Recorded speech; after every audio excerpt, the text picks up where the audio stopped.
Capítulo 1. El llamado del renacimiento interior. La mayoría de los hombres atraviesan la vida como si fueran pasajeros de un tren que no eligieron, mirando por la ventana cómo pasan los paisajes sin detenerse jamás a cuestionar quién puso los rieles, quién decidió el destino, sobre todo, porque se resignan a permanecer sentados. Viven en piloto automático, atrapados en rutinas que se repiten hasta desgastar el alma, como una melodía cansada que suena cada día con las mismas notas. Y sin embargo, dentro de cada ser humano arde un fuego olvidado, una chispa silenciosa que clama en lo más profundo: reconstrúyete. Rompe las cadenas invisibles. Vuelve a nacer, tantas veces como sea necesario. El verdadero poder del hombre no está en lo que acumula, ni en lo que posee, ni en las etiquetas que la sociedad le impone, sino en su capacidad de reinventarse, de levantarse tras cada caída, de renacer de sus propias cenizas como el ave fénix que, aun consumida por el fuego, emerge más grande, más fuerte, más indestructible. La reconstrucción personal no es un lujo para unos pocos iluminados, es la tarea esencial de todo ser humano que se niega a conformarse con la versión limitada que el pasado intentó dictarle. Piensa en Abraham Lincoln, hijo de granjeros pobres, autodidacta, derrotado en elecciones locales, rechazado una y otra vez, hundido en fracasos personales que habrían apagado a cualquier otro. Y sin embargo, cada derrota lo reconstruyó. Cada caída fue el cincel que talló en él la fortaleza de un líder. No se limitó a sobrevivir sus fracasos, los utilizó como ladrillos para levantar un espíritu más alto. Su grandeza no nació de la comodidad, nació de la reconstrucción constante, de rehacerse cuando el mundo lo daba por acabado. Thomas Edison, ese titán de la invención, comprendió que la reconstrucción era inseparable del descubrimiento. Cuando un experimento fracasaba, no lo veía como final, sino como parte del proceso. 10.000 intentos fallidos no lo destruyeron, lo reconstruyeron en cada paso, le enseñaron a ver la perseverancia como la materia prima del éxito. Edison no fue grande por haber encendido la bombilla, sino por haberse encendido a sí mismo una y otra vez, cuando las sombras de la duda intentaban devorarlo. Andrew Carnegie, inmigrante escocés sin nada en los bolsillos salvo hambre de crecer, se reconstruyó cada día desde obrero en fábricas sofocantes hasta magnate del acero. Nunca fue prisionero de la circunstancia inicial, porque entendió que la circunstancia es solo arcilla en las manos de quien decide moldearla. Reconstruirse fue su ley, y esa ley lo convirtió en símbolo de prosperidad. La reconstrucción diaria es un acto de rebelión contra la mediocridad. Es el rechazo de la idea de que estás condenado a ser siempre lo mismo, a repetir los mismos errores, a arrastrar las mismas cadenas. Reconstruirte es mirarte al espejo y comprender que no eres una estatua inmóvil, sino una obra viva, en constante construcción, en constante evolución. Y eso exige coraje, porque reconstruirse significa destruir partes de ti que ya no sirven, aunque duela, aunque sangres, aunque parezca que te quedas vacío por dentro. Pero solo desde esa demolición consciente puede surgir una estructura más sólida. Mira a Henry Ford. El mundo creía que los caballos eran insustituibles, que las máquinas de hierro jamás reemplazarían la tradición milenaria del transporte animal. Ford se reconstruyó a sí mismo y reconstruyó la manera en que la humanidad se movía. No solo cambió de ideas, cambió su identidad entera, se transformó de obrero a visionario, de soñador a creador de un imperio. Su vida nos recuerda que reconstruirse es atreverse a cuestionar lo incuestionable. Y sin embargo, la mayoría teme a la reconstrucción. Temen perder lo conocido, temen al vacío de no saber quién serán después, temen soltar lo que durante años cargaron en sus espaldas. Pero lo que no comprenden es que ese miedo es precisamente la señal de que deben hacerlo. Reconstruirse no significa abandonarlo todo sin sentido, significa elegir qué partes de ti merecen permanecer y cuáles deben caer para que otras nuevas nazcan. Reconstruirse cada día es entender que lo que fuiste ayer no tiene por qué encadenar lo que serás mañana. Es entender que los errores del pasado no son definiciones, sino materiales para un renacimiento. Es entender que cada día que despiertas es un lienzo en blanco, y que tu vida no es una obra terminada, sino un mural infinito que puede ser repintado tantas veces como lo decidas. Este es el llamado del renacimiento interior. Un llamado que pocos escuchan porque el ruido de la rutina los mantiene dormidos. Pero si lo escuchas, si de verdad lo escuchas, comprenderás que nada ni nadie tiene poder sobre ti mientras mantengas viva la decisión de reconstruirte. No importa cuántas veces hayas caído, no importa cuántas veces hayas perdido, no importa cuántas voces te hayan dicho que no puedes, siempre puedes volver a levantarte, siempre puedes volver a empezar, siempre puedes volver a nacer. Y ese es el inicio de todo, la certeza de que no estás condenado a ser una sombra de tu pasado, sino la convicción de que puedes reconstruirte cada día y hacer de ti tu mayor prioridad. Capítulo 2. La mentalidad como fundamento de la reconstrucción. La mentalidad es el terreno sobre el cual se edifican todas las obras de la vida, porque nada de lo que logres afuera podrá sostenerse si tu mundo interior está gobernado por la duda, el miedo o la resignación, y del mismo modo, ninguna adversidad externa podrá destruirte si tu mentalidad es lo suficientemente firme como para resistir los golpes del destino. Comprender esto es aceptar que el primer campo de batalla no es el mercado, ni la política, ni la competencia, sino tu propia mente, y que la forma en que interpretas la realidad es más poderosa que la realidad misma. Hay quienes creen que la mentalidad es un accesorio, un detalle, una pieza secundaria, pero los grandes hombres de la historia nos demuestran lo contrario. La mentalidad fue lo que permitió a Abraham Lincoln levantarse después de derrota tras derrota, porque cada fracaso electoral, en lugar de convertirse en sentencia final, se transformaba en un peldaño más en su escalera invisible hacia la presidencia. La mentalidad fue lo que sostuvo a Thomas Edison cuando todos lo llamaban loco después de sus incontables intentos fallidos, porque mientras el mundo veía fracasos, él veía lecciones. La mentalidad fue lo que empujó a Andrew Carnegie, inmigrante sin recursos, a imaginarse como constructor de un imperio cuando ni siquiera tenía dinero para comprar un libro. La mentalidad fue lo que llevó a Henry Ford a insistir en que los automóviles podían ser accesibles para todos, incluso cuando la industria y la opinión pública aseguraban lo contrario. Y la mentalidad fue lo que sostuvo a Walt Disney cuando las puertas de la industria se cerraban, cuando la bancarrota amenazaba con devorarlo, cuando lo llamaban soñador ingenuo, porque en su mente ya existían los castillos, los personajes y los mundos que más tarde fascinarían a millones. La mentalidad no es un lujo, es el cimiento. Es la base que convierte las ideas en acción, la visión en estrategia, el propósito en disciplina. Puedes tener recursos, puedes tener contactos, puedes tener oportunidades, pero si tu mentalidad es débil, perderás todo en la primera tormenta. Y, por el contrario, puedes carecer de dinero, de títulos, de apoyo, pero si tu mentalidad es fuerte, tarde o temprano abrirás camino donde no lo hay. El error más común es pensar que la mentalidad es simplemente pensar positivo, como si bastara con repetir frases vacías para transformar la vida. La mentalidad va mucho más allá. Es un sistema completo de creencias, interpretaciones y hábitos mentales que determinan cómo respondes ante cada desafío. Es la diferencia entre ver un obstáculo como pared o como escalera, entre interpretar un rechazo como humillación o como redirección, entre mirar una dificultad como un castigo o como un entrenamiento para la siguiente batalla. Y aquí surge una verdad que incomoda: la mentalidad se entrena todos los días, porque la mente, como un músculo, se debilita cuando se descuida y se fortalece cuando se ejercita. La mentalidad fuerte no nace de frases bonitas, nace de la práctica diaria de enfrentar el miedo, de tolerar la incomodidad, de sostener la visión incluso cuando todo parece contradecirla. La mentalidad es forjada en el silencio de la disciplina, en las noches en que eliges seguir trabajando cuando nadie te aplaude, en los días en que te levantas aunque no tengas ganas, en las horas en que sostienes tu propósito aun cuando el cansancio intenta doblarte. El mundo moderno ofrece distracciones que consumen la mente. Cada notificación, cada comparación en redes, cada noticia negativa, cada voz externa, todo compite por debilitar tu atención y sembrar en ti la idea de que no eres suficiente. Una mentalidad débil se quiebra frente a ese ruido. Una mentalidad fuerte, en cambio, lo filtra, lo ordena, lo interpreta con criterio y decide conscientemente en qué enfocarse.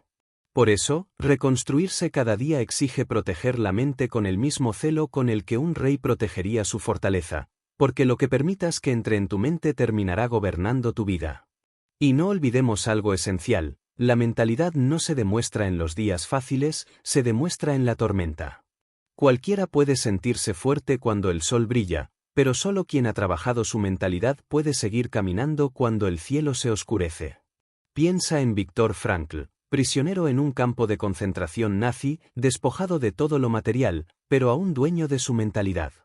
Descubrió que, aunque no podía controlar lo que le hacían, sí podía controlar su respuesta interior.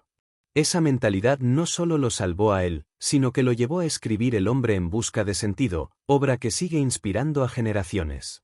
Pregúntate, ¿desde qué mentalidad estás viviendo hoy? ¿Desde la mentalidad del prisionero que repite no puedo, no es posible, nunca cambiará? ¿O desde la mentalidad del creador que dice voy a intentarlo, voy a encontrar el camino, voy a reconstruirme aunque nadie crea en mí?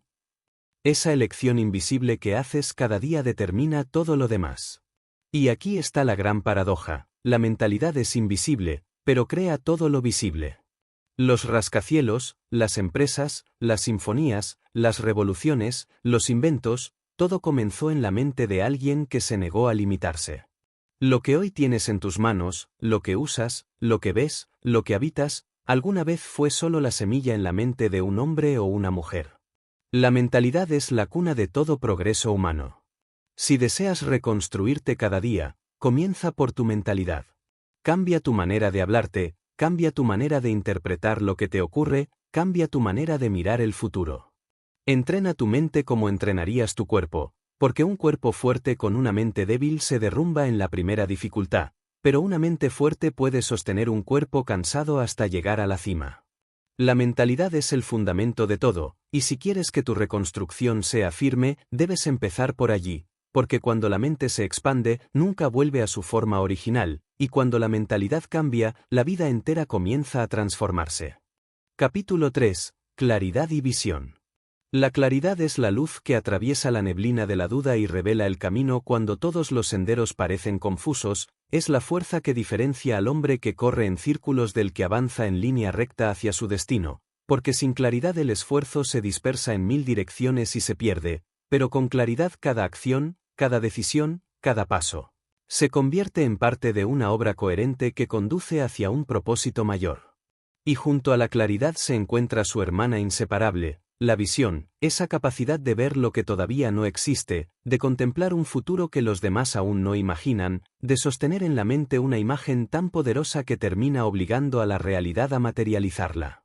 Muchos hombres y mujeres poseen energía, poseen deseo, poseen talento, pero carecen de claridad y visión, y por eso su vida se parece a un barco que navega con velas desplegadas y viento a favor, pero sin timón, girando de un lado a otro, moviéndose, sí, pero sin llegar jamás a ningún puerto que justifique el viaje.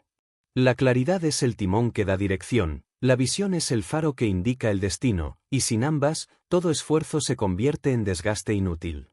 Mira hacia la historia y comprenderás que los grandes nombres que recordamos no fueron simplemente trabajadores incansables, fueron hombres y mujeres con visión. Cristóbal Colón no zarpó al océano porque tuviera garantizado el éxito ni porque las condiciones fueran seguras. Lo hizo porque su claridad interior le decía que el mapa conocido no era el mapa completo y su visión le mostraba tierras más allá del horizonte. Mientras el mundo repetía el dogma del abismo, Colón sostenía en su mente la certeza de que había un camino nuevo, y esa visión fue tan fuerte que terminó arrastrando a toda una tripulación temerosa hacia lo desconocido, hasta abrir un capítulo completamente distinto en la historia de la humanidad. La claridad y la visión no son lujos, son necesidades vitales para quien desea reconstruirse. Reconstruirse sin claridad es como levantar una casa sobre arena movediza. Cada día cambias de dirección, cada semana cambias de plan, cada mes destruyes lo que hiciste antes porque nunca tuviste claro hacia dónde ibas. Pero cuando tienes claridad, incluso el esfuerzo más pequeño suma, incluso la acción más simple se convierte en parte de un diseño mayor. Walt Disney entendió esto mejor que nadie. Mientras otros dibujaban para sobrevivir, él dibujaba para dar forma a mundos que aún no existían. No era un simple animador, era un visionario con tanta claridad que podía describir a su equipo, con detalles precisos, parques de atracciones que aún no tenían tierra donde construirse. Esa visión tan concreta lo sostuvo cuando nadie creía en él, cuando los bancos le cerraban las puertas, cuando los críticos lo llamaban ingenuo. Esa claridad interior lo convirtió en arquitecto de sueños colectivos. La visión es lo que te permite atravesar la oscuridad. Porque habrá días en que todo alrededor se derrumbe, en que las circunstancias griten que es imposible, en que los demás te den la espalda. Y en esos días la única luz que te quedará será tu visión interior. Esa visión es la que sostuvo a Martin Luther King cuando se levantó frente a una multitud para pronunciar palabras que no eran un discurso político, sino un grito de esperanza: tengo un sueño. Su visión era tan poderosa que, aunque la realidad de su tiempo la contradecía, aunque la discriminación era un muro aparentemente inquebrantable, él la sostuvo hasta convertirla en semilla de un cambio que transformó a toda una nación. La claridad y la visión no siempre aparecen como una revelación súbita, muchas veces nacen del silencio, de la reflexión, de la capacidad de detenerse y mirar hacia adentro. La mayoría huye del silencio porque teme lo que puede encontrar, pero solo en ese espacio profundo es posible escuchar la voz que revela hacia dónde debes ir. El mundo externo puede darte opiniones, consejos, críticas, pero la visión auténtica solo puede nacer de ti. Y cuando nace, debes protegerla como quien protege un fuego frágil en medio de un vendaval, porque los demás intentarán apagarla, no por maldad, sino porque ellos no la ven. Mira a Nikola Tesla, hombre capaz de sostener en su mente inventos completos, visualizarlos con tal claridad que podía hacerlos funcionar en su imaginación antes de construirlos. Mientras otros necesitaban planos y ensayos interminables, Tesla ya había visto el resultado. Esa visión lo adelantó a su tiempo, le permitió descubrir la electricidad alterna y abrir la puerta al mundo moderno. Su ejemplo nos recuerda que la visión no es fantasía, es la capacidad de ver el futuro con tanta nitidez que la mente y el cuerpo trabajan hasta convertirlo en realidad. El peligro de vivir sin claridad es terminar atrapado en lo urgente, corriendo de tarea en tarea, de preocupación en preocupación, sin nunca construir nada duradero. El peligro de vivir sin visión es aceptar la vida que otros diseñaron para ti, vivir como actor secundario en la obra de alguien más. Reconstruirse exige tener claridad sobre quién quieres ser y visión sobre quién puedes llegar a ser. Y no olvides, la claridad no significa tener todas las respuestas desde el principio. Significa tener la certeza de hacia dónde se dirige tu brújula. Puedes no conocer todos los caminos, puedes no saber todos los pasos, pero si tienes claridad sobre tu destino, encontrarás la manera de llegar. Lo que mata a la mayoría no es la dificultad, es la confusión. Y lo que impulsa a los grandes no es la ausencia de obstáculos, sino la certeza de que saben hacia dónde van. La visión también tiene un costo, exige paciencia. El mundo quiere resultados inmediatos, pero las grandes visiones tardan años, décadas, incluso generaciones en cumplirse. El que carece de visión se desespera y abandona, el que la tiene se sostiene y avanza. Nelson Mandela sostuvo la visión de un país libre mientras pasaba 27 años en prisión. Esa visión le dio sentido a su sufrimiento y lo transformó en líder de reconciliación. Pregúntate, ¿qué claridad tienes hoy? ¿Puedes describir hacia dónde te diriges o simplemente avanzas sin rumbo? ¿Tu vida responde a una visión auténtica tuya, o simplemente a expectativas heredadas de otros? ¿Estás construyendo tu propio camino, o caminando sobre huellas ajenas? La claridad es el mapa, la visión es la brújula. Y sin ellas, no importa cuánto corras, siempre terminarás perdido. Pero con ellas, incluso el camino más largo se convierte en una aventura significativa. Reconstruirse cada día no es solo levantarse después de la caída, es saber hacia dónde te levantas, hacia dónde te diriges, qué montaña estás subiendo. Porque la claridad y la visión son la chispa inicial de todo lo grande. Y cuando las encuentres y las sostengas con convicción, entonces el mundo, tarde o temprano, no tendrá otra opción que inclinarse ante tu certeza. Capítulo 4. Propósito. El propósito es el corazón que late detrás de cada vida que trasciende, es la fuerza que convierte la existencia en misión, es la brújula que orienta cada decisión y cada sacrificio, porque mientras millones de personas se arrastran por los días como hojas arrastradas por el viento, sin dirección, sin centro, sin motivo, aquellos que descubren su propósito se convierten en llamas vivas que iluminan incluso en medio de la oscuridad más profunda. El propósito no es un deseo pasajero ni una meta superficial, es un fuego que no se apaga, un llamado que insiste, un imán que atrae tus pasos incluso cuando todo a tu alrededor parece empujarte en sentido contrario. El hombre sin propósito puede tener talento, pero no tendrá dirección, puede tener energía, pero no tendrá destino, puede tener logros, pero no tendrá paz. El hombre con propósito, en cambio, puede perderlo todo y aún así levantarse, porque sabe que su vida no depende de lo que posee, sino de lo que representa. El propósito convierte la derrota en ensayo, el fracaso en enseñanza, el sacrificio en inversión, y es por eso que todo gran líder, todo gran creador, todo gran transformador de la historia ha sido, ante todo, un hombre o una mujer poseído por un propósito inquebrantable. Mira a Mahatma Gandhi, no era el más fuerte, no era el más rico, no era el más poderoso en términos materiales, y sin embargo, su propósito era tan claro y tan poderoso que arrastró a millones detrás de él. Su propósito no era la fama, no era el poder, era la libertad de su pueblo, y ese propósito le dio el coraje de soportar cárceles, insultos, violencia, hambre, porque comprendía que su vida no era solo suya, era instrumento de algo más grande. El propósito convierte la debilidad en fuerza, porque da a cada herida un sentido que la convierte en semilla de victoria. El propósito también estuvo en Martin Luther King, cuya voz temblaba de emoción cuando decía que tenía un sueño, porque su propósito no era un discurso político, era la convicción profunda de que la dignidad humana era un derecho innegociable. Ese propósito lo sostuvo cuando la amenaza de muerte era constante, cuando las agresiones físicas intentaban silenciarlo, cuando las dudas internas lo asaltaban en noches solitarias. Pero el propósito lo mantenía firme, porque el que tiene un porqué puede soportar casi cualquier cómo. El propósito es lo que transforma al hombre común en gigante. Andrew Carnegie pudo haberse quedado siendo un obrero más, aplastado por la rutina de una fábrica, pero su propósito era más grande, construir un imperio que le diera la capacidad de devolver al mundo a través de la filantropía. Y lo hizo.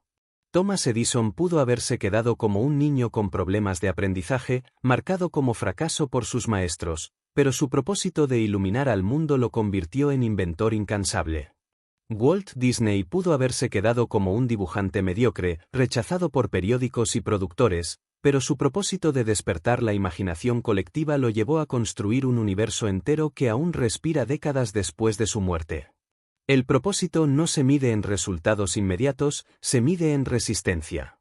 El que vive sin propósito se rinde al primer obstáculo, porque no hay motivo suficiente para soportar el dolor. El que vive con propósito soporta golpes, caídas, pérdidas, porque cada herida se interpreta como parte del precio a pagar por algo que vale la pena. Nelson Mandela resistió 27 años en prisión porque su propósito era más fuerte que cualquier celda. Ellen Keller, privada de la vista y del oído, encontró en su propósito de inspirar y enseñar la fuerza para convertirse en símbolo de superación. Beethoven, aun cuando la sordera lo abrazó en silencio, siguió componiendo porque su propósito no era simplemente escuchar, era crear. El propósito es lo que da coherencia al tiempo. El hombre sin propósito vive disperso, salta de una cosa a otra, hoy quiere una meta, mañana otra, y termina cansado y vacío. El hombre con propósito puede dedicar años, décadas, a una causa, porque sabe que cada paso es acumulativo, que cada día suma, que nada se pierde cuando se camina en la dirección correcta.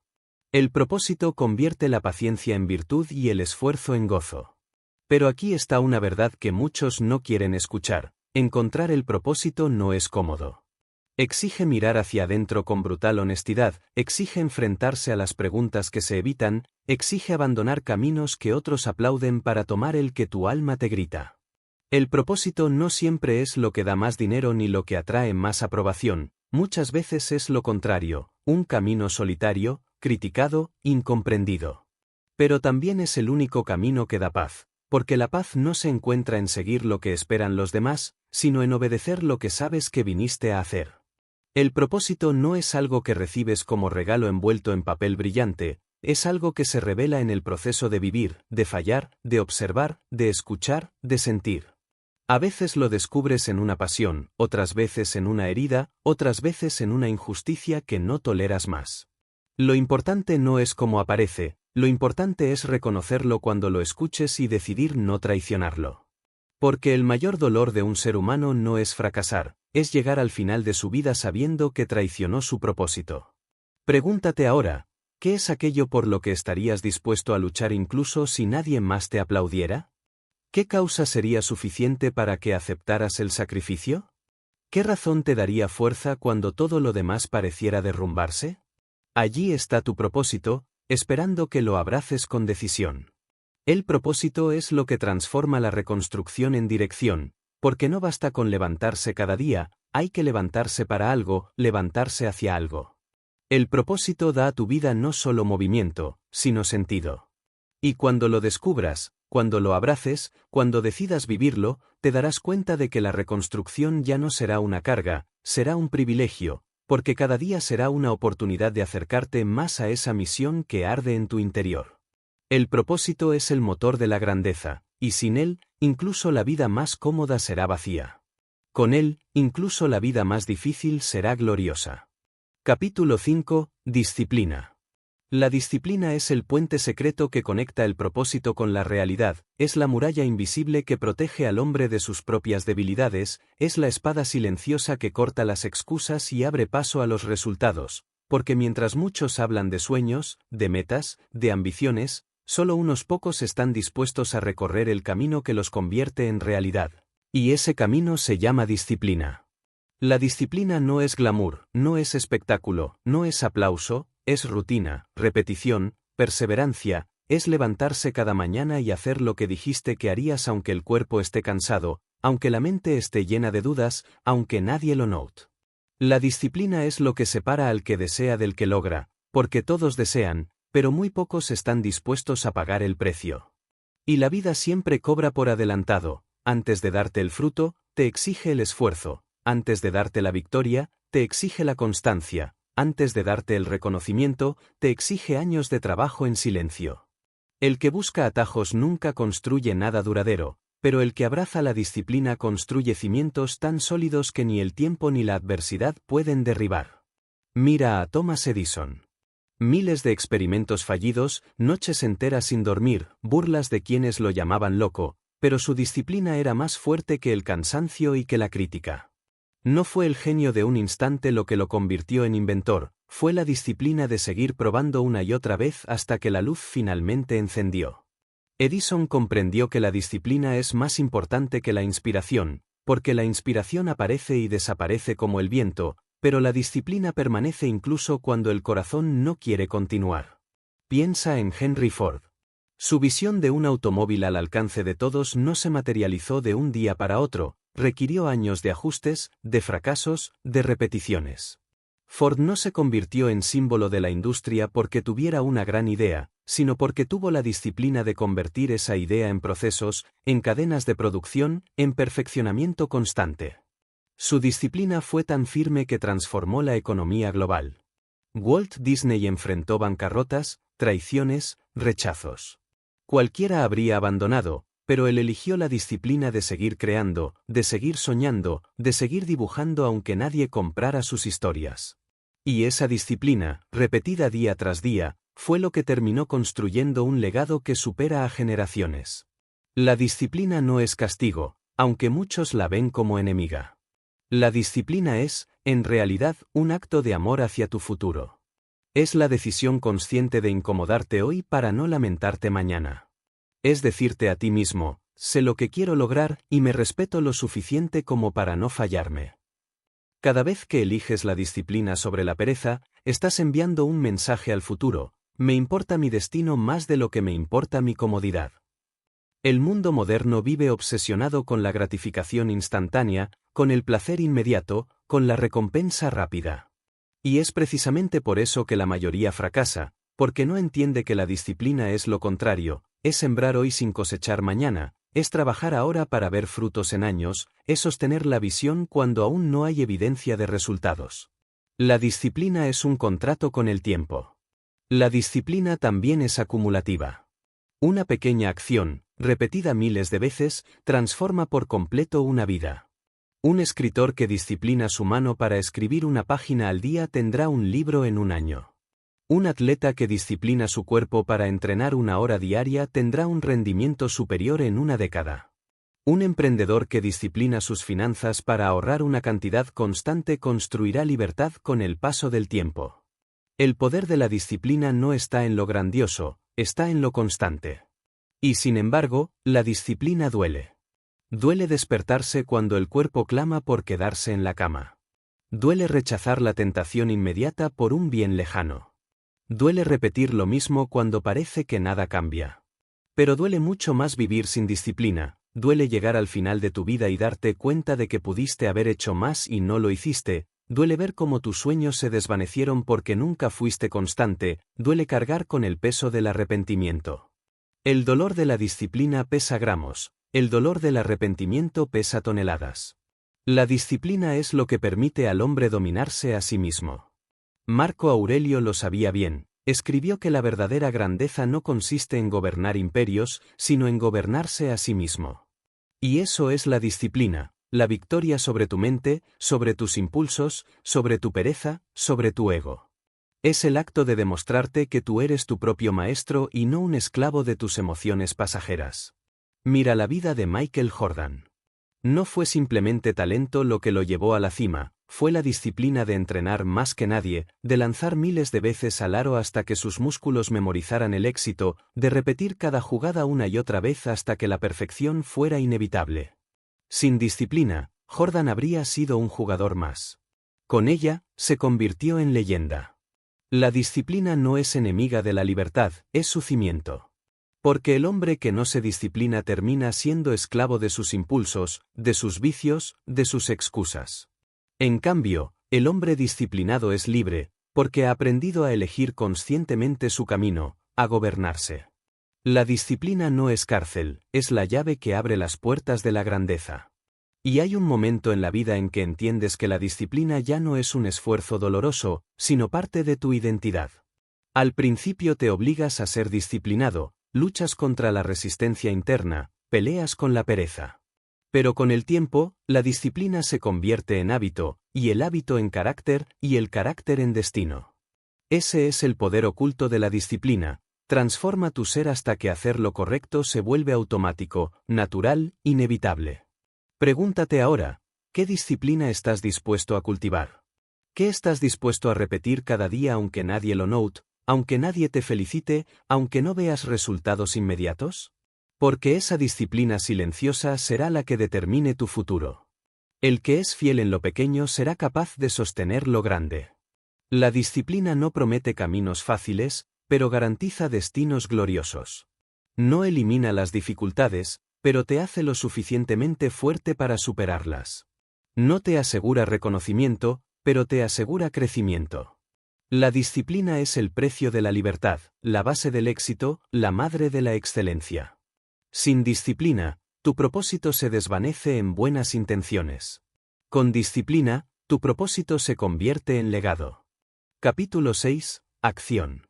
La acción es la frontera definitiva entre lo que sueñas y lo que vives, es el puente que separa a los que hablan de los que hacen, a los que desean de los que conquistan, a los que imaginan de los que construyen.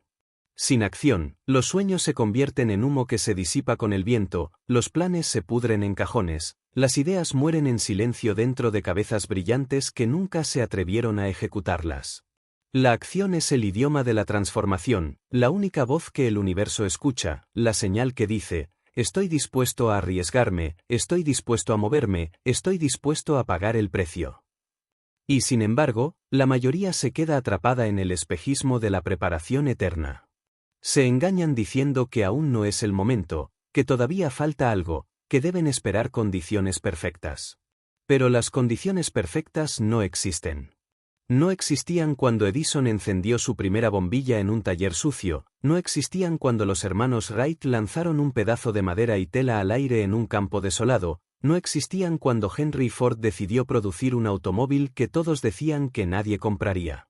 No existían cuando Walt Disney dibujaba ratones en servilletas mientras dormía en un sofá porque no tenía dónde vivir. Ellos no esperaron, actuaron. Y actuaron en medio del caos, de la pobreza, de la incertidumbre, de la burla. La acción es un salto de fe, un movimiento que nunca garantiza el éxito inmediato, pero siempre garantiza aprendizaje. Porque cada paso que das te enseña más que 1000 horas de pensar. Puedes leer todos los manuales de natación, pero solo cuando saltas al agua tu cuerpo aprende de verdad a flotar. Puedes escuchar todas las conferencias sobre emprendimiento, pero solo cuando inicias tu negocio descubres lo que significa arriesgar. Puedes imaginar 1000 veces una batalla, pero solo en el campo sientes el peso de la espada y la realidad del enemigo. La acción es el único maestro definitivo. El miedo se alimenta de la inacción. Cuando te quedas quieto, el miedo crece, se expande, se multiplica en tu mente hasta convertirse en gigante.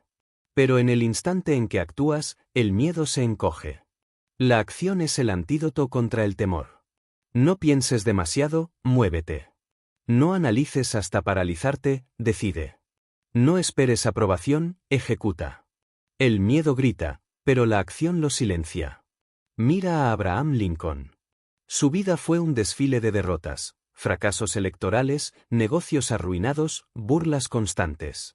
Cualquiera habría desistido, pero él seguía actuando, postulándose una y otra vez, volviendo a intentarlo.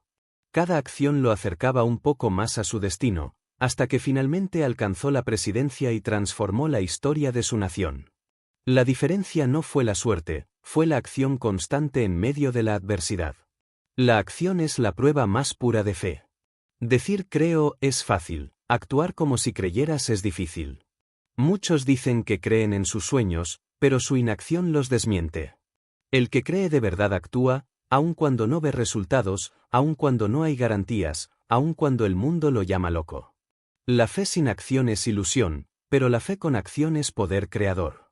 El mundo no premia al que más sabe, premia al que hace.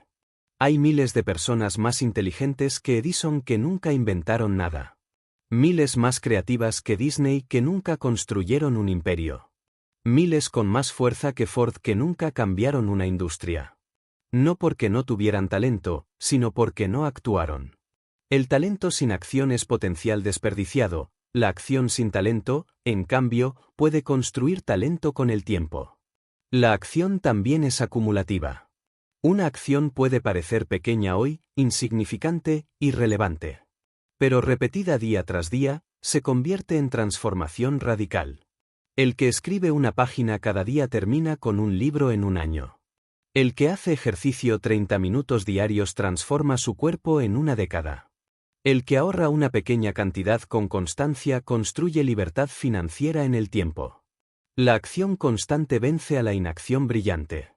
La acción no siempre será gloriosa. Muchas veces será aburrida, repetitiva, cansada. Pero incluso esa acción silenciosa suma. Cada piedra colocada, cada palabra escrita, cada esfuerzo hecho, es parte del edificio. La acción es la evidencia de que respetas tu propósito más que tus excusas. Y aquí está la verdad que duele, la inacción también es una elección. No hacer nada es decidir quedarse igual, es firmar un contrato con la mediocridad, es aceptar que tus sueños mueran en tu mente. La vida nunca se queda quieta, o avanzas, o retrocedes. No actuar es retroceder. Nelson Mandela pudo haber salido de prisión con el corazón lleno de odio, pero eligió la acción de la reconciliación. Martin Luther King pudo haberse conformado con discursos privados, pero eligió la acción de salir a las calles. Ellen Keller pudo haberse hundido en la oscuridad de sus limitaciones, pero eligió la acción de aprender, escribir, inspirar. Cada uno de ellos demostró que la acción es más poderosa que cualquier circunstancia. La acción exige coraje, porque cada paso implica riesgo. Puedes fallar, puedes ser rechazado, puedes perder. Pero lo único peor que fallar es no intentarlo nunca. Porque el fracaso enseña, pero la inacción condena. La acción te deja cicatrices que cuentan historias, la inacción te deja vacíos que se convierten en arrepentimiento.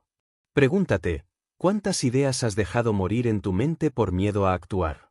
¿Cuántas veces esperaste el momento perfecto que nunca llegó? ¿Cuántos sueños enterraste porque no tuviste el valor de moverte?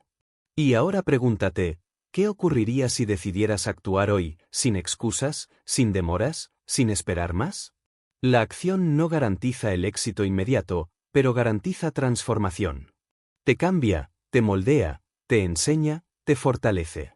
Cada acción, incluso la que termina en fracaso, te hace más sabio y más fuerte que antes. Y con suficiente acción, la victoria deja de ser cuestión de suerte y se convierte en cuestión de tiempo.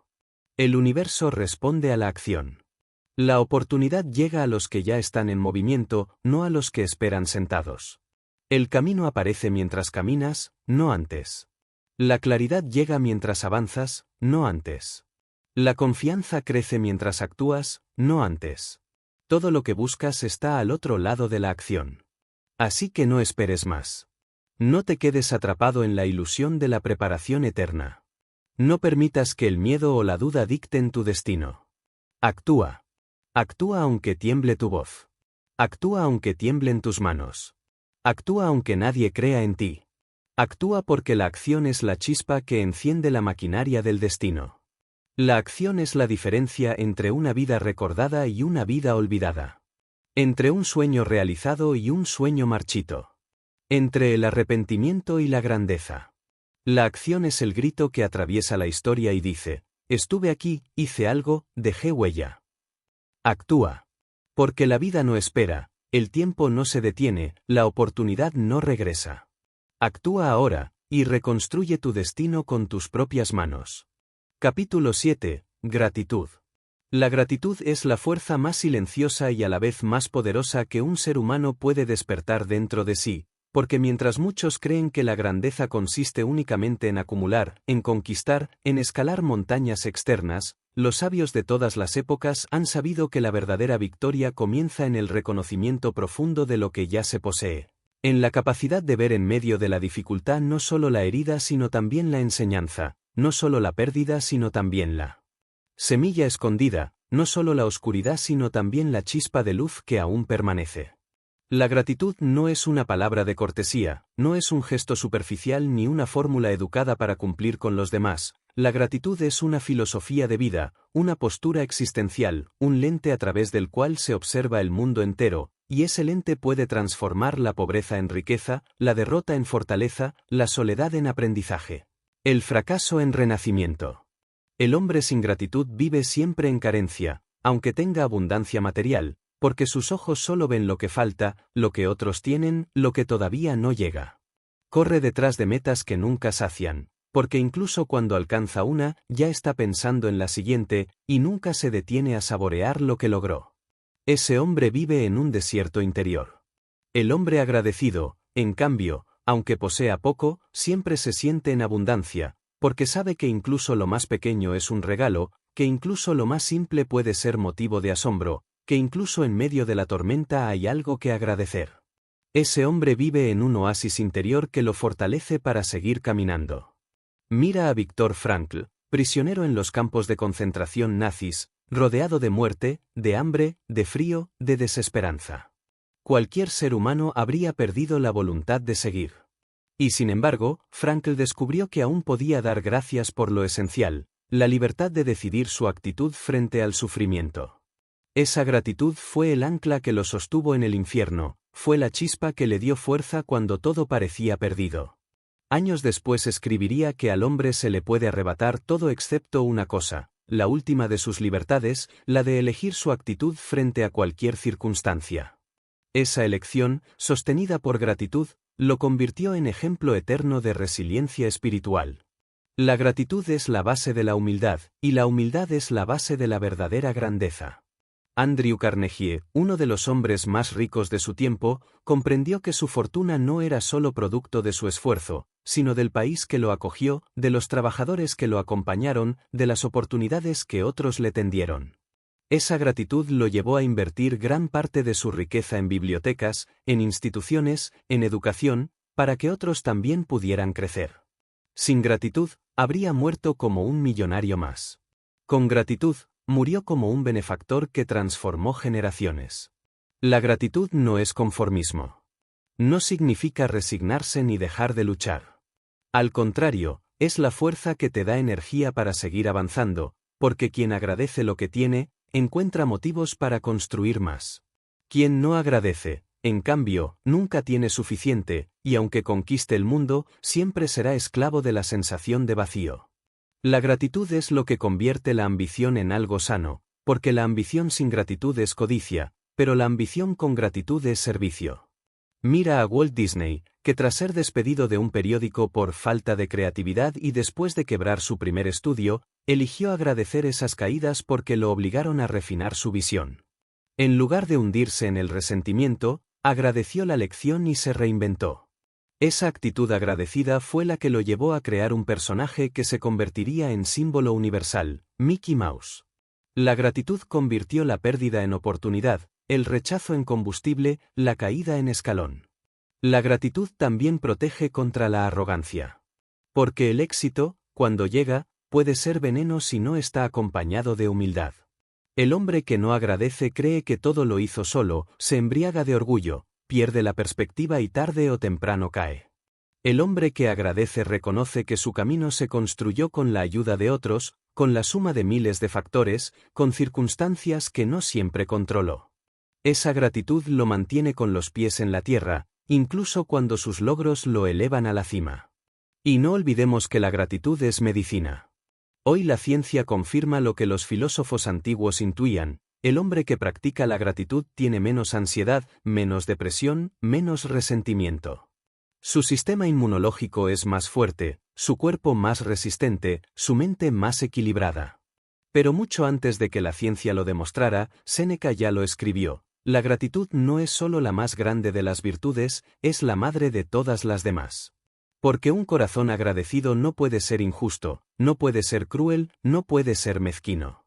Ser agradecido no significa negar el dolor. Significa reconocer que, aun en el dolor, hay algo que aprender. Que cada fracaso trae consigo una enseñanza. Que cada herida puede convertirse en fuerza. Que incluso la pérdida más dura te recuerda el valor de lo que tuviste. Significa que cuando todo parece derrumbarse, aún puedes agradecer el simple hecho de estar vivo, de respirar, de tener una nueva oportunidad de levantarte. Pregúntate, ¿cuándo fue la última vez que agradeciste de verdad? No con un gracias automático, sino con una conciencia profunda de lo que significaba.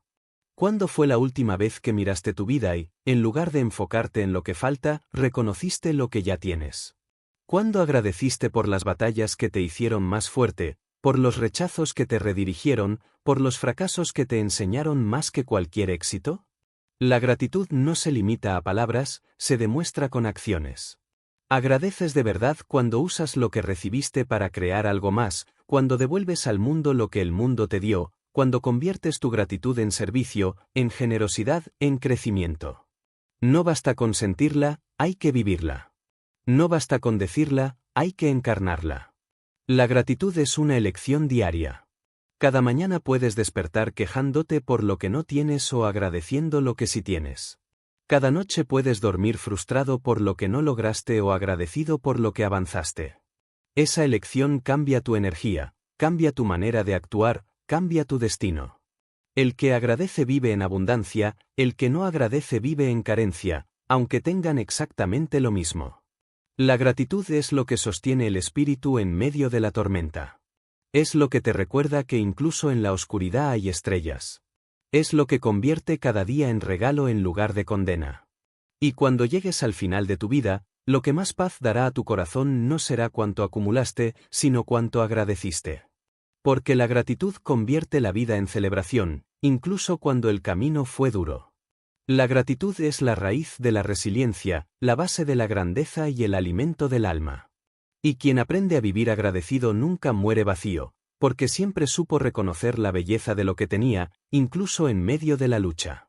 Capítulo 8. Adaptabilidad. La adaptabilidad es la habilidad suprema que separa a quienes sobreviven de quienes se extinguen, a quienes evolucionan de quienes se quedan atrapados en el pasado, porque no siempre sobrevive el más fuerte ni el más inteligente, sino aquel que sabe ajustar su mente, su corazón y sus acciones a las exigencias del momento. La adaptabilidad no es traición a tu esencia, es fidelidad a tu crecimiento.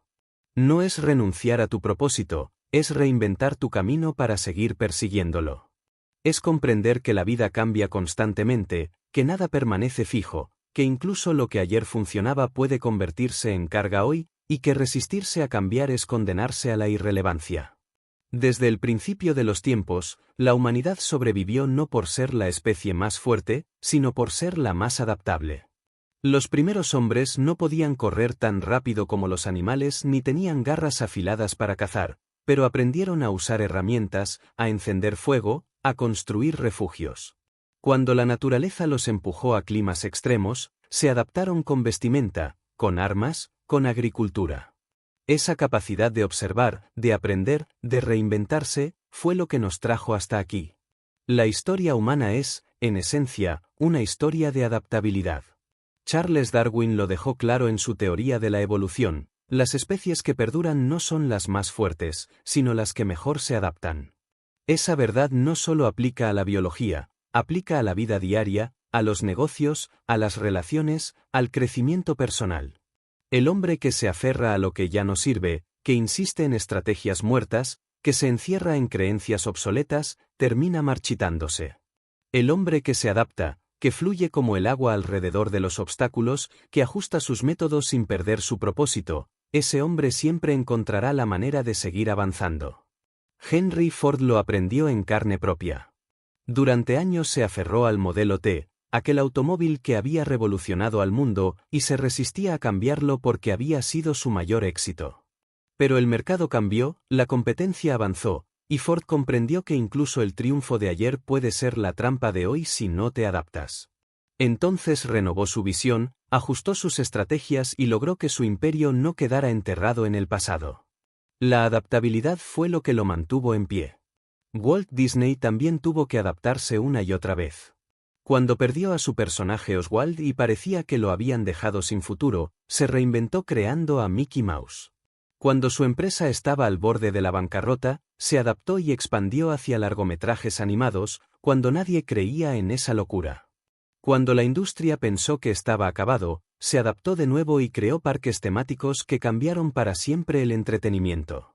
La historia de Disney no es solo creatividad, es adaptabilidad constante frente a la adversidad. La adaptabilidad no significa que no tengas convicciones, significa que tus convicciones son tan fuertes que no se rompen aunque cambie el escenario. Es como un río que, al encontrarse con una roca, no se detiene ni se quiebra, se desliza alrededor, cambia su cauce, encuentra un nuevo camino, pero siempre sigue fluyendo hacia el mar. Así es el hombre adaptable, no se queda paralizado frente al obstáculo, se transforma, busca alternativas, rediseña su estrategia, pero nunca pierde de vista su destino. En la vida personal ocurre lo mismo. Muchos se derrumban porque una relación terminó, porque un trabajo se perdió, porque un plan se rompió. Pero los resilients entienden que adaptarse es parte de la vida, que a veces una puerta que se cierra es un empujón hacia otra más grande, que a veces una pérdida es la oportunidad de reconstruirte más fuerte. Nelson Mandela lo demostró en la prisión, pudo haber salido consumido por el odio, pero eligió adaptarse a esa nueva realidad y convertir su sufrimiento en escuela. Esa adaptabilidad interior lo transformó en el líder que su nación necesitaba. La adaptabilidad no es solo reacción, también es anticipación. El hombre adaptable no espera a que la tormenta lo golpee para moverse, aprende a leer el cielo, a interpretar las señales, a prepararse para lo que viene. Leonardo da Vinci fue ejemplo perfecto, no se limitó a una sola disciplina. Exploró ciencia, arte, anatomía, ingeniería. Su mente era adaptable, capaz de moverse en diferentes mundos con igual intensidad, y por eso fue capaz de adelantarse siglos a su tiempo. La arrogancia es enemiga de la adaptabilidad. El arrogante se aferra a sus métodos porque le funcionaron una vez, porque no soporta admitir que necesita cambiar, y su orgullo lo lleva al fracaso. El humilde reconoce que puede mejorar, que puede aprender, que puede reinventarse, y por eso permanece de pie. La adaptabilidad requiere humildad, porque solo el que admite que no lo sabe todo está dispuesto a aprender lo que necesita para sobrevivir. Mira las empresas que un día dominaron el mundo y hoy ya no existen. No cayeron por falta de dinero ni por falta de poder, cayeron porque no supieron adaptarse a un mundo en constante transformación. Y observa aquellas que empezaron pequeñas, sin recursos, pero se reinventaron, abrazaron nuevas tecnologías, cambiaron sus modelos y hoy son gigantes. La historia económica es también la historia de la adaptabilidad. Pregúntate, ¿qué tan adaptable eres? ¿Eres de los que lloran cuando el plan cambia o de los que rediseñan el plan y avanzan? ¿Eres rígido como el hierro, que bajo suficiente presión se rompe, o flexible como el bambú, que se dobla bajo la tormenta pero nunca se quiebra? La respuesta a esas preguntas determinará tu capacidad no solo de sobrevivir, sino de crecer. La adaptabilidad no elimina el dolor de los cambios, pero lo transforma en movimiento. No elimina las pérdidas, pero convierte esas pérdidas en lecciones. No elimina los fracasos, pero hace que cada fracaso sea un escalón hacia la siguiente oportunidad. La vida no es estática, siempre cambia, y quienes no cambian con ella quedan atrapados en un mundo que ya no existe. Recuerda esto, el agua es más poderosa que la roca no porque sea dura, sino porque se adapta, porque fluye, porque con el tiempo desgasta incluso a la piedra más firme. El ave sobrevive al invierno porque se adapta y migra. El hombre progresa porque se adapta. Y tú, si deseas expandir tu mente y liberar tu potencial, debes abrazar la adaptabilidad como filosofía de vida, no como recurso ocasional. Porque la vida no te preguntará si quieres cambiar, la vida te obligará a hacerlo, y tu grandeza dependerá de tu capacidad de adaptarte. Capítulo 9. Resiliencia. La resiliencia es la virtud que transforma la tragedia en fuerza, la caída en impulso y la derrota en semilla de victoria. Es la capacidad humana de levantarse no una sola vez, sino todas las veces que la vida lo exige. Es el poder invisible que convierte a un hombre ordinario en leyenda, porque cualquiera puede avanzar cuando el camino es recto y el sol brilla, pero solo los resilients continúan cuando el suelo se abre bajo sus pies y la oscuridad lo cubre todo. La resiliencia es el arte de renacer de las cenizas, no una sola vez, sino tantas veces como sea necesario.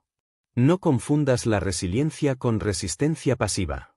Resistencia es aguantar, resiliencia es reconstruirse.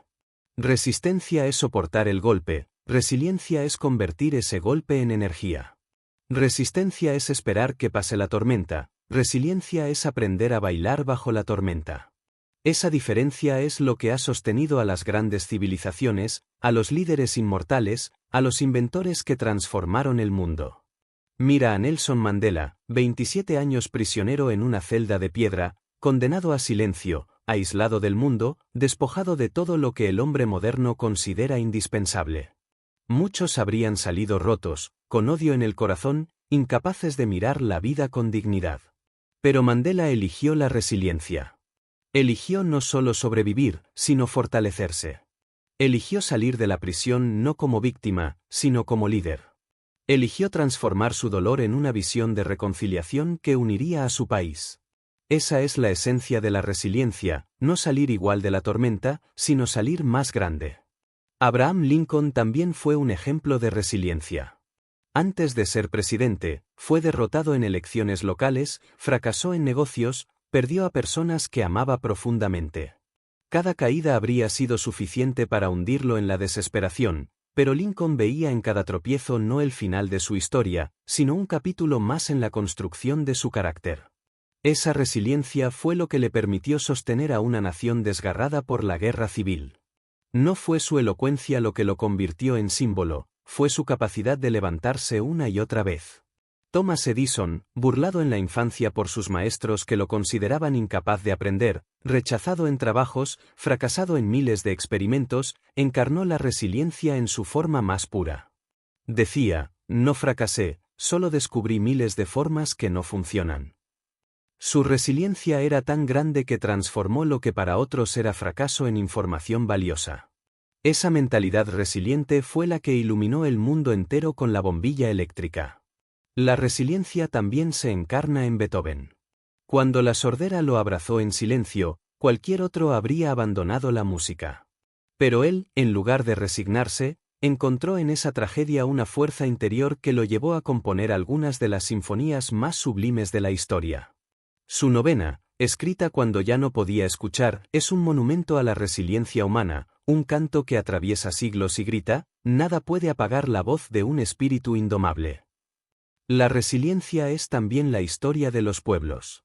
Japón, devastado por las bombas atómicas en Hiroshima y Nagasaki, reducido a ruinas, podría haberse hundido en la desesperanza. Pero eligió la resiliencia. En pocas décadas se levantó como potencia mundial, transformando cenizas en tecnología, tragedia en fuerza colectiva. Alemania, destruida tras la Segunda Guerra Mundial, también eligió la resiliencia y reconstruyó una nación sólida. La historia humana entera es un testimonio de resiliencia colectiva. La resiliencia no significa que no duela. El resiliente también llora, también sangra, también se cansa. Pero mientras otros se quedan en el suelo, él decide levantarse.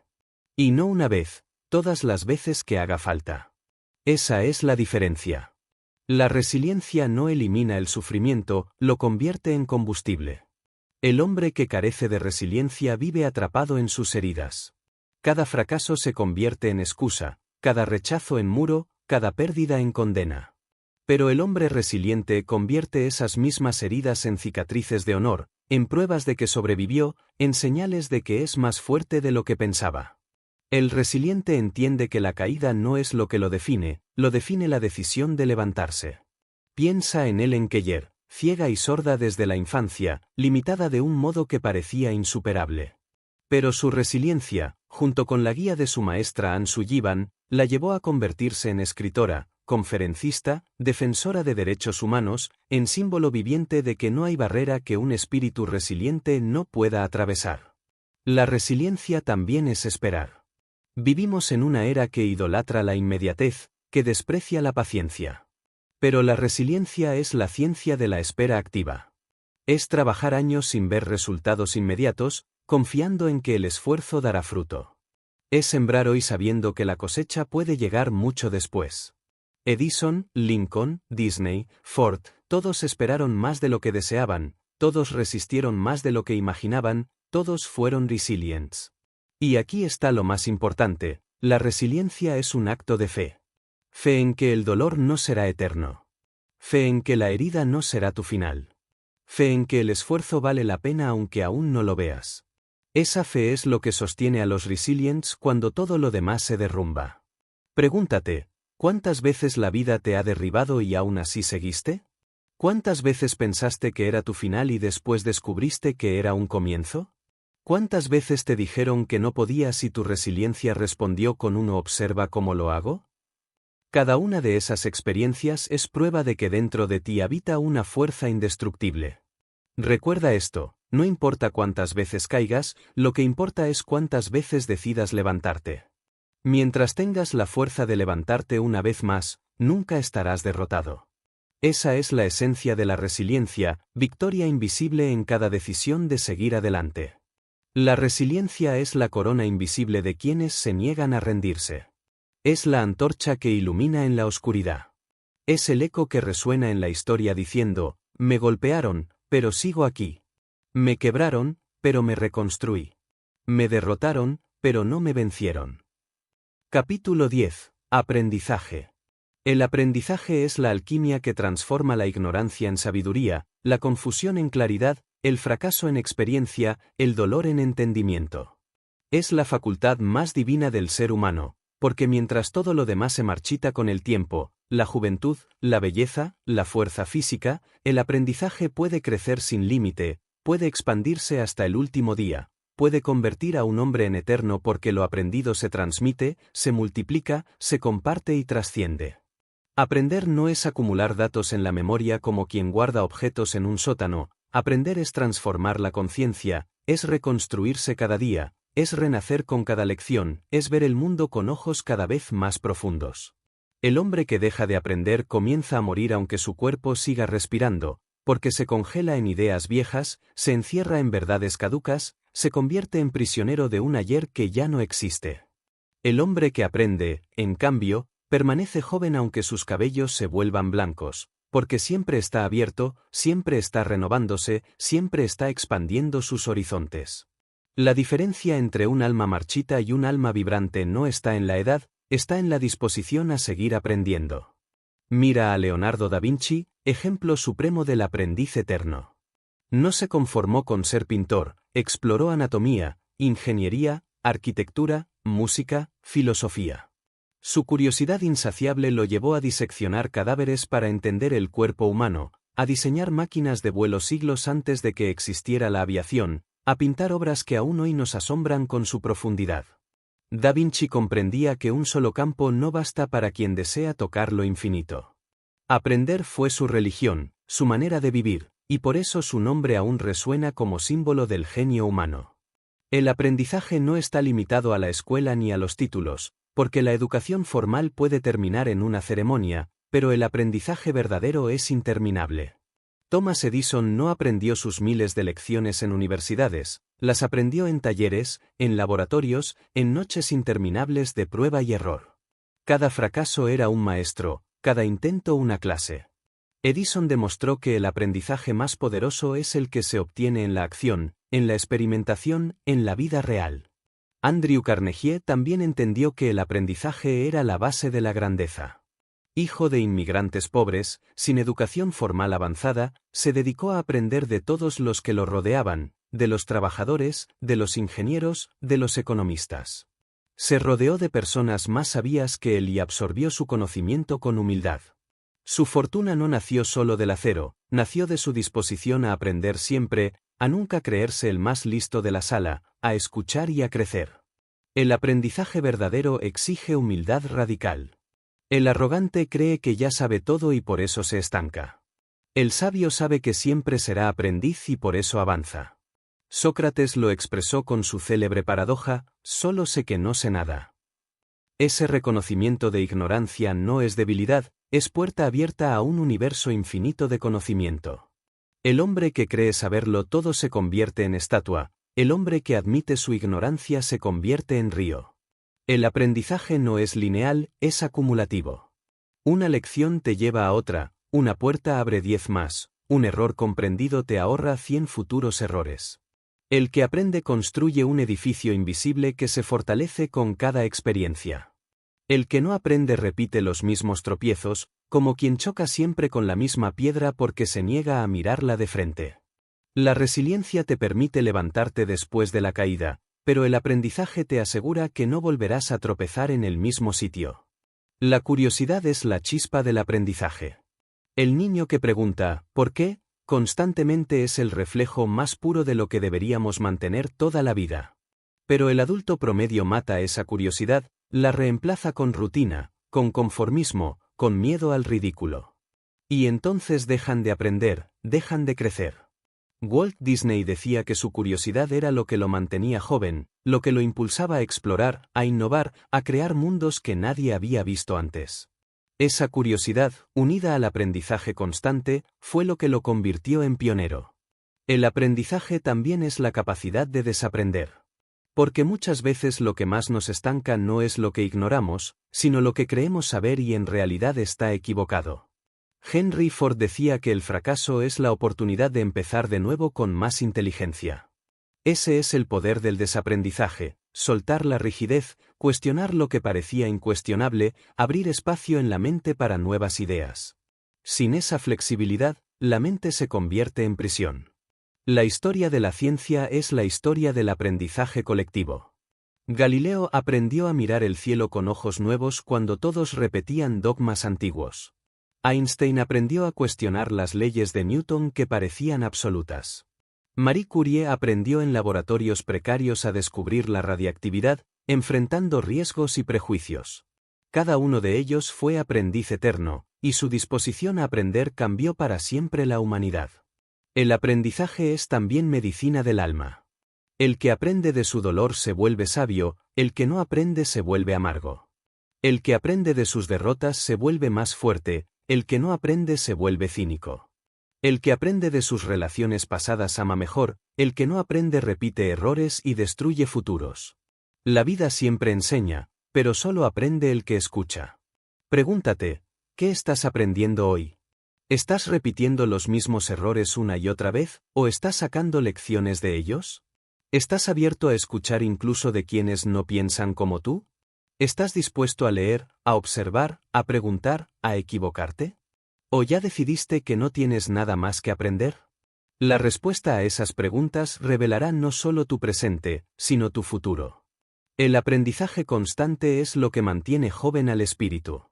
El cuerpo inevitablemente envejece, pero la mente que aprende permanece viva, despierta, luminosa. El hombre que deja de aprender, aunque tenga 20 años, ya está muerto en vida.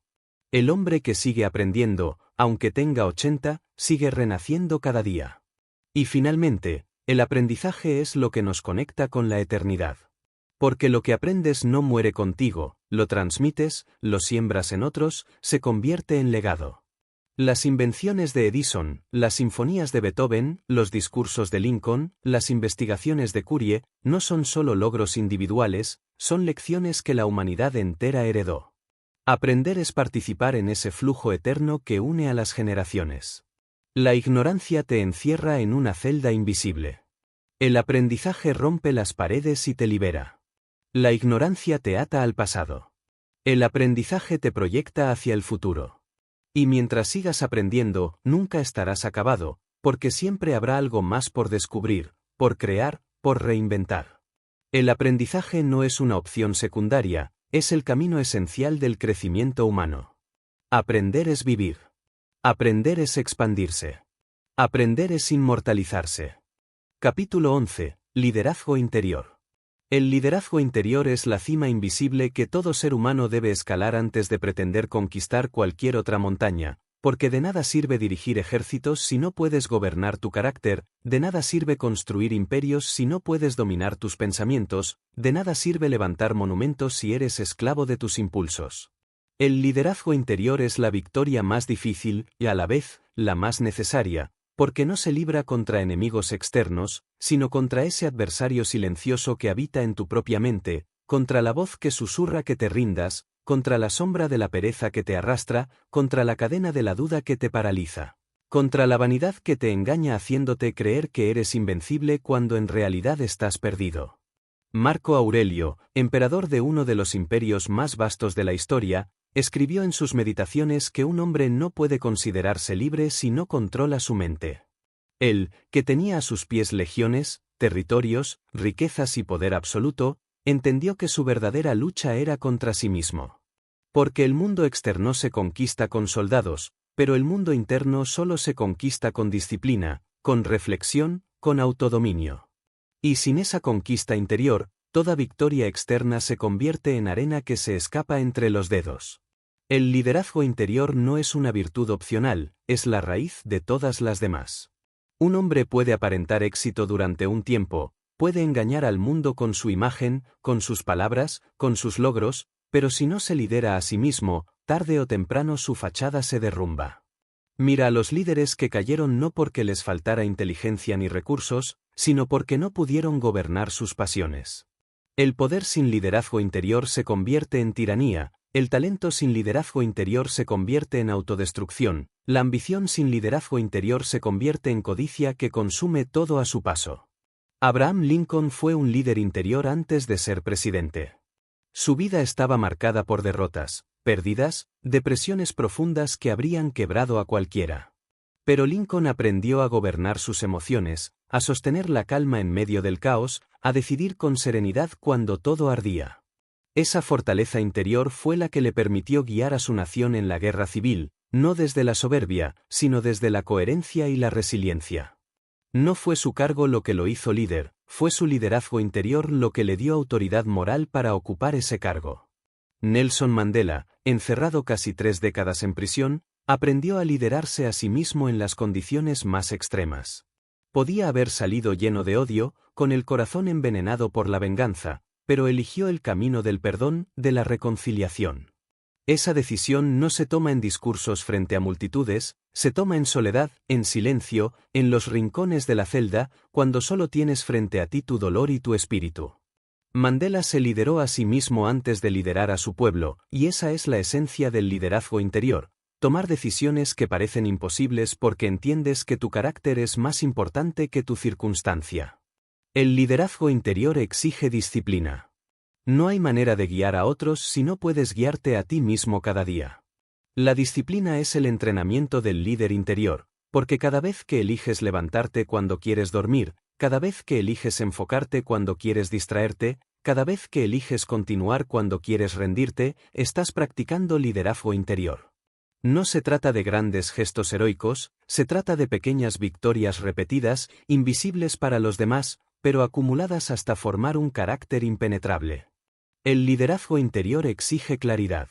El que no sabe quién es ni qué busca se convierte en juguete de las opiniones ajenas, en esclavo de las expectativas sociales, en prisionero de las modas.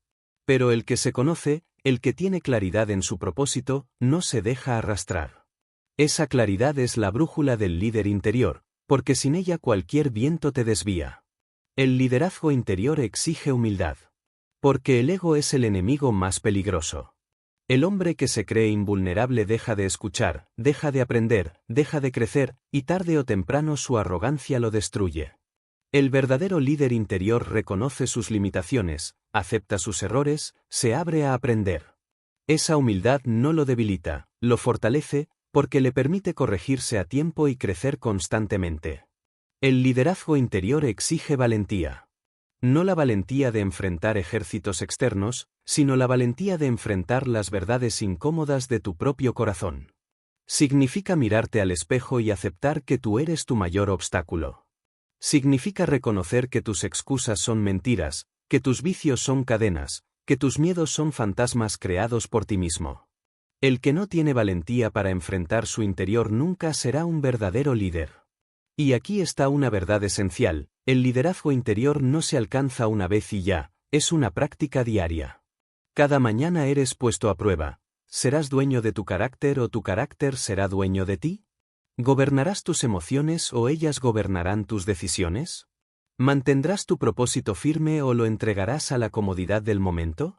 Cada día es un examen invisible que revela si estás liderándote o dejándote arrastrar.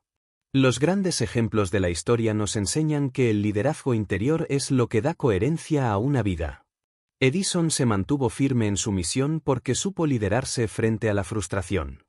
Walt Disney continuó soñando cuando todo parecía perdido porque se lideró frente al desánimo. Ellen Keller se convirtió en símbolo de superación porque lideró su mente frente a la oscuridad y el silencio. Ninguno de ellos habría dejado legado sin liderazgo interior. Pregúntate, ¿estás siendo líder de ti mismo o esclavo de tus impulsos? ¿Gobiernas tu tiempo o lo desperdicias en distracciones? ¿Eres dueño de tu carácter o eres víctima de él? ¿Eres capaz de mantenerte fiel a tu propósito incluso cuando nadie te observa? Esas preguntas revelan la verdad sobre tu liderazgo interior. El liderazgo interior es contagioso. El hombre que se gobierna a sí mismo inspira sin necesidad de palabras, su ejemplo se convierte en luz, su coherencia se convierte en autoridad. El mundo no necesita más discursos vacíos, necesita hombres y mujeres que vivan lo que predican, que lideren con su propia vida, que se conviertan en testimonio de que es posible gobernarse, desde allí, gobernar. Recuerda esto: no puedes dar lo que no tienes. No puedes guiar a otros si no sabes guiarte. No puedes inspirar si no sabes inspirarte. No puedes pedir sacrificio si no eres capaz de sacrificarte. No puedes exigir disciplina si vives en caos. Todo liderazgo verdadero nace del liderazgo interior. El liderazgo interior es la raíz invisible que sostiene el árbol de tu vida. Si esa raíz es débil, el árbol caerá con la primera tormenta. Si esa raíz es fuerte, el árbol soportará cualquier tempestad y dará frutos abundantes. Y lo más grande de todo es que nadie puede arrancarte esa raíz excepto tú mismo. Domínate, condúcete, guíate, y entonces estarás listo para cualquier batalla externa. Porque la mayor conquista no es gobernar un imperio, es gobernarte a ti mismo. Capítulo 12. Conclusión: la cumbre del espíritu humano. La vida es una montaña inmensa, un desafío que se extiende mucho más allá de lo que la vista puede abarcar, y cada uno de nosotros, desde el instante en que respiramos por primera vez, comienza un ascenso invisible hacia una cima que pocos logran imaginar y aún menos logran alcanzar. La mayoría permanece en el valle, cómoda en la rutina, resignada a mirar la montaña sin atreverse a subirla, diciendo que es demasiado alta, demasiado peligrosa, demasiado imposible. Otros dan algunos pasos, avanzan un poco, pero se rinden al primer cansancio, a la primera tormenta, a la primera herida, y vuelven al valle, convencidos de que no estaban hechos para más. Pero hay unos pocos, los que escuchan el llamado profundo de su alma, los que saben que dentro de ellos hay algo indestructible, los que deciden reconstruirse una y otra vez, que eligen escalar, paso tras paso, aun con los músculos desgarrados, aun con el miedo en el pecho, aun con la soledad como compañera, porque saben que la cumbre no es un lugar físico. Es un estado del espíritu, es el punto donde descubres quién eres de verdad. Y esa cima, Esa cumbre del espíritu humano no está reservada para unos pocos elegidos, no está escrita en un destino inaccesible, está disponible para cualquiera que decida hacer de sí mismo su mayor proyecto, que entienda que cada día es una oportunidad de reconstruirse, que cada caída es un ensayo de grandeza, que cada herida es un recordatorio de que seguimos vivos, y que mientras sigamos vivos podemos seguir escalando.